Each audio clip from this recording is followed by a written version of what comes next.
ইসলামটা কে খায় না মাথায় দেয় না ফুটবল খেলে কি আমি ওটাই জানতে পারলাম না। ইসলামটা কি? ইসলামকে জিজ্ঞাসা করছি, ইসলামটা কি তোমরাই বলো। এসেছিল পৃথিবীতে কিভাবে, তারপরে রূপ সাজ গোজ দিয়ে একটা ধর্ম যেটা মানুষের দ্বারা সৃষ্টি আবার মানুষকেই শেষ করছে, যার পূর্বপুরুষ হিন্দু। আমরা ইসলাম মুক্ত ভারতবর্ষ করতে চাই। আমাদের আজকে ইসলাম মুক্ত ভারত আমাদের দরকার। ইসলাম মুক্ত না করলে আমাদের মা বোনদের বাঁচানো যাবে না, সনাতনী ভাই বোনদের বাঁচানো যাবে না, মঠ মন্দির বাঁচানো যাবে না, দেবতার পুজো করতে পারবো না। আর এ তো সামান্য ব্যাপার।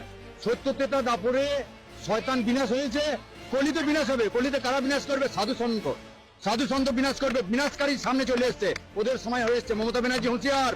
গোটা ভারতবর্ষে 1 কোটি নাগা সন্ন্যাসী আছে, যেটা আমরা মুঘলের সঙ্গে লড়াই করেছিলাম। সারা বিশ্ব বলছে ইসলাম মুক্ত ভারত। যে ভারত সারা বিশ্বকে পথ দেখাচ্ছে, সেই ভারতকে রক্ষা করতে সারা বিশ্ব দাঁড়িয়ে গেছে। এরপরে বন্ধুরা, হিন্দুরা জাগো, কেন ইসলাম মুক্ত ভারত বিশ্ব চাইছে? 1400 বছর আগে ইসলাম তৈরি হয়েছে, 1450 বছর আগে, 1400 বছর আগে ইসলাম পাড়ি দিয়েছে। আমাদের দরকার জিহাদ মুক্ত ভারত, শুধু ভারত না, জিহাদ মুক্ত বিশ্ব। যে জিহাদবাদ বলছে যে মুসলমান ছাড়া কেউ থাকবে না, মুসলমানকে কেটে দাও, আর মুসলমান হয়েও শান্তি নেই। এই তুই শিয়া, তাহলে তোকে কাটবো। এই তুই সুন্নি, তাহলে তোকে কাটবো। তুই আহমদিয়া, তুই বারেলভি, তুই সালাফি, তুই ওয়াহাবি, তুই ইসমাইলি, কাটবো। এই চিন্তাটা মৃত্যু দরকার। এগুলো সব উপধর্ম, ছলধর্ম। আজকে ছলধর্ম করে আজকে ভারতবর্ষটাকে শেষ করার চেষ্টা করছে। ইসলাম ধর্ম ত্যাগ করে মুক্ত করে আমাদের সনাতন ধর্মাবলম্বী হওয়া উচিত, যাতে এই যে হিন্দু জাতি বা সনাতন ধর্মের উপরে যাতে অত্যাচার অনাচার যাতে না হয় সেই প্রতিকার করা উচিত। একজন সাধু বলছিলেন ইসলাম মুক্ত হওয়া প্রয়োজন। ইসলাম মুক্ত কেন? ইসলাম হচ্ছে মানবিকতার শত্রু। টেররিজমটাকে বাঁচিয়ে রাখার ইকুয়াল টু করলে মনে হয় ইসলাম। মনে হয় কি এখন ছবি পরিষ্কার করে দিয়েছে ইসলামী, যে যেখানে টেররিজম, যেখানে মার্ডার, যেখানে যা কিছু XYZ সংবিধানের বিরুদ্ধে, সেটাই ইসলাম। ভারতবর্ষ কোনোদিন ইসলাম ছিল না, ইসলামের শাসনও ছিল না, কেউ ছিল না। কারণ আমরা যদি দেখি ভারতবর্ষের ইতিহাস, সেখানে ছিল শুধু সনাতন ধর্ম। আমরা হিন্দুরা বুঝিনি, যার জন্য আজকে এপারে 35% হয়ে গেছে 6% থেকে।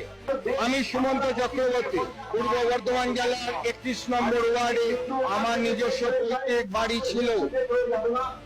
আজ আমি 2018 সাল থেকে সেই পৈতৃক বাড়ি থেকে জেহাদি মুসলমানদের অত্যাচারে এক প্রকার তাদের ফতোয়ার জন্য সেই নিজস্ব পৈতৃক বাড়িতে 2018 সাল থেকে ঢুকতে পারছি না। আজকে যে হিন্দু সনাতন ধর্মটা কোথায় যাবে? আজকের হিন্দু সনাতন ধর্ম কোথায় যে দাঁড়াবে? ইসলাম বলে কোনো কথা ধর্ম ছিল না। আমাদের হিন্দু সনাতন ধর্মের শ্রীমদ ভাগবত ও শ্রীমদ ভাগবত গীতা এই কথাই বলেছে, জগতে ধর্ম নামে যাহা কিছু চলে, ভাগবত বলে তাহা পরিপূর্ণ চলে। জগতে শুধু তো ছল ধর্ম, মনোধর্ম, দেহধর্ম করছে। প্রকৃত ধর্ম হলো সনাতন ধর্ম। যেটা বর্জনীয় সেটা বর্জন করো, যেটা নেওয়ার জিনিস সেটা নাও।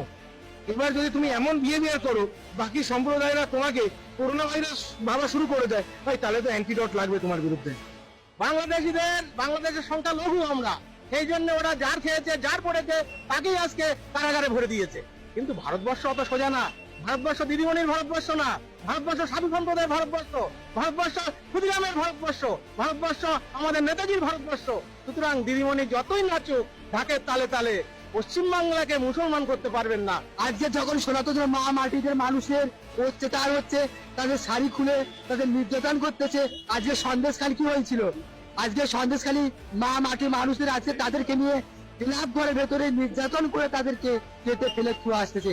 এটাই হচ্ছে ইসলামের সাধন। আর ওয়েস্ট বেঙ্গলে আমি জোর গলায় বলছি, এই মুখ্যমন্ত্রী মমতা ব্যানার্জি তিনি হচ্ছেন এর পূর্ণ মদত দিচ্ছেন। ইউরোপ, আরব সব জায়গার মুসলমানরা আজকে মমতাকে ইন্ধন দিচ্ছে। এগুলো হচ্ছে রাজনীতি। রাজনীতিটা হচ্ছে নোংরা নীতি। ইসলাম মুক্ত ভারত তো দরকারই, তা সেই সময় এসে গেছে। আমাদের সনাতনী জেগেছে, হিন্দু জেগেছে, আর কত মার খাবে? মা বোনদের উপরে কত অত্যাচার হবে? বাংলাদেশে যেরকম জঙ্গি রাজ চলছে, পশ্চিমবাংলা তো সেরকম শুরু করেছে মমতা ব্যানার্জি আর ফিরাদ হাকিম। ওদেরও ক্ষমা নেই। এরা গদ্দার, এরা গদ্দার, এরা গদ্দার। আজ আমার গোটা শরীরে 18 থেকে 19টা। প্রশাসনকে বলতে চাই, আমাদের দাবি আপনার নবী, আমাদের আল্লাহ আপনার আল্লাহ। আমরা জনগণকে বলতে চাই আমাদের আল্লাহ আপনার আল্লাহ, আমাদের নবী আপনার নবী। এটা কোনো সাম্প্রদায়িক আন্দোলন নয়, এটা কোনো সাম্প্রদায়িক আন্দোলন নয়, এটা একটা জাতীয় আন্দোলন। আমরা জানি আপনারা ইমারা গায়ন করতে পারবেন না, আমরা জানি যে আপনারা আল্লাহর বিধানকে আল্লাহর জমিনে বাস্তবায়ন করার ক্ষমতা রাখেন না, কিন্তু অন্তত সাতেমদের বিচারের আইনটা বাস্তবায়ন করে নিজেদের ইমান এবং মুসলিমত্বের ন্যূনতম পরিচয়টুকু দেন। আমরা তাগুতি সিস্টেমের কাছে আবদার করতে আসি নাই, বরং আমরা অধিকার পেশ করতে এসেছি। এটা আমাদের কোনো দাবি না, বরং মৌলিক অধিকার। আমরা আমাদের মৌলিক অধিকার পেশ করতে এসেছি। আমরা এখানে বিগত জুমায় রাখাল রাহা এবং তার দোষকদের ব্যাপারে ব্যবস্থা নেওয়ার জন্য এখানে এসেছিলাম, এই দাবি উত্থাপন করার জন্য এসেছিলাম, কিন্তু আমরা এর কোনো বাস্তব প্রতিফলন দেখি নাই। আজকে আমরা আরো বড় পরিসরে দাবি দেওয়া পেশ করব, বরং এটা আমাদের অধিকার। সেটা হচ্ছে শুধু রাখাল রাহা নয়, বরং যত প্রকার সাতেমে রসুল আছে, যত প্রকার আল্লাহ দ্রোহী আছে, ইসলাম বিদ্বেষী আছে, প্রশাসনের মধ্যে হোক, আমলাতন্ত্রের মধ্যে হোক, এমপি মন্ত্রীর মধ্যে হোক, জনগণের মধ্যে হোক, ব্লগারদের মধ্যে হোক, যে কোনো শ্রেণী পেশার মধ্যে হোক না কেন, তাদের সবার বিচার বাংলার মাটিতে করতে হবে। এখানে আমরা শুধু একজন রাখাল রাহার বিপক্ষে কথা বলতে আসি নাই, আমরা রাখাল রাহার যত রকম দোষর আছে, তাবেদার আছে, সবার বিরুদ্ধে আমাদের অবস্থান স্পষ্ট করতে এসেছি। দ্বিতীয় কথা হচ্ছে এই সিস্টেম প্রণয়ন করতে হবে এমন ভাবে যাতে আন্তর্জাতিক বিচার ব্যবস্থাকে পর্যালোচনা করে এমন একটা ব্লাসফেমি আইন বাংলাদেশে প্রণয়ন করা হয় যাতে এই বিষয়গুলোর বিচার তো হয়, ইন ফিউচার ভবিষ্যতে বাংলাদেশের মাটিতে কেউ আল্লাহ এবং তার রাসূলকে কটূক্তি করার সাহস না পায়। এমন একটা আইন আমরা প্রণয়ন করতে চাই আপনাদের মাধ্যমে, এবং এমন একটা আইন প্রণয়নের দাবি করতে চাই আপনাদের কাছে, যে আইনের মধ্য দিয়ে আগামীর বাংলাদেশে কোন প্রজন্ম গড়ে উঠবে না যারা আল্লাহ এবং তার রাসূলকে গালিগালাজ করে। আমরা জানি আপনারা শরিয়া কায়েম করতে পারবেন না, আমরা জানি আপনারা ইমারা কায়েম করতে পারবেন না, আমরা জানি যে আপনারা আল্লাহর বিধানকে আল্লাহর জমিনে বাস্তবায়ন করার ক্ষমতা রাখেন না, কিন্তু অন্তত সাতেমদের বিচারের আইনটা বাস্তবায়ন করে নিজেদের ইমান এবং মুসলিমত্বের ন্যূনতম পরিচয়টুকু দেন। নিজেদের ইমান এবং মুসলিমত্বের ন্যূনতম পরিচয়টুকু আপনারা প্রদান করেন। আমরা শেষ কথা বলছি এটাই, যে আমাদের সরকার এদের বিরুদ্ধে আমাদের অবস্থান নয়, আমাদের প্রশাসন তাদের বিরুদ্ধে আমাদের অবস্থান নয়, আমাদের জনগণ তাদের বিরুদ্ধে আমাদের অবস্থান নয়। আমরা আজকে চাইলে এখানে কোটি মানুষের সমাবেশ করতে পারতাম।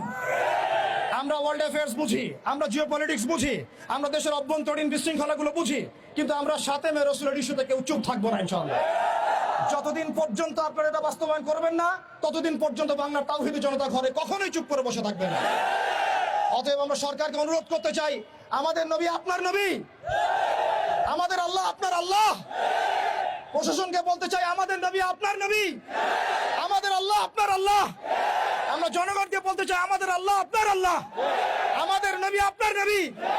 এটা কোনো সাম্প্রদায়িক আন্দোলন নয়, এটা কোনো সাম্প্রদায়িক আন্দোলন নয়, এটা একটা জাতীয় আন্দোলন, এটা একটা জাতীয় আন্দোলন। মান সাব্বা নবিয়ান ফাকতুলুহু, মান সাব্বা নবিয়ান, মান সাব্বা নবিয়ান। ওয়া আখিরু দাওয়ানা আনিল হামদুলিল্লাহি রাব্বিল আলামিন।